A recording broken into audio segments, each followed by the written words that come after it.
সাবেক সংসদ সদস্য গোলাম মাওলা রনি বলেছেন, রাজনীতি থেকে আওয়ামী লীগের আলোচনা কোনো অবস্থাতেই বাদ দেওয়া যাচ্ছে না। প্রধান উপদেষ্টা ডক্টর ইউনূস বলেছেন, ফ্যাসিস্টকে আর ফিরে আসতে দেওয়া হবে না। আওয়ামী লীগের মতো একটা ফ্যাসিস্ট দলকে বিদায় করার জন্য ১৬টি বছর আমাদের অপেক্ষা করতে হয়েছে।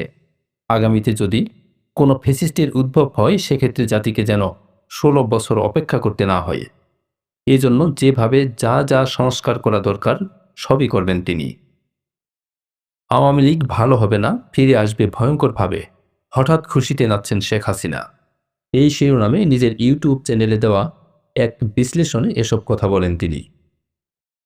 গোলাম মাওলা রনি বলেন, প্রধান উপদেষ্টার যারা সহযোগী রয়েছেন তাদের মুখে বিএনপি বা এনসিপি নিয়ে কোনো কথাবার্তা নেই।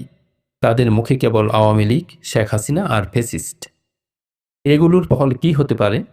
মার্কেটিংয়ের ভাষায় একটা কথা আছে, সেটা হলো, যে কোনো প্রচার যাকে নিয়ে করা হয় সেটা শেষ পর্যন্ত তার পক্ষে চলে যায়।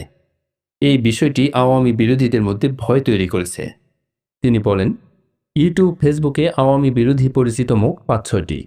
তাদের মোকাবেলা করার জন্য আওয়ামী লীগের ৫০০ থেকে ৬০০ মুখ হাজির।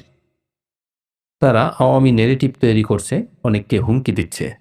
তিনি আরও বলেন, এটা এমন ভয়ঙ্কর অবস্থায় পৌঁছে গেছে যে স্বয়ং প্রধান উপদেষ্টা জাতিসংঘের এক কর্মকর্তার কাছে অপতথ্য বন্ধের জন্য সহযোগিতা কামনা করেছেন।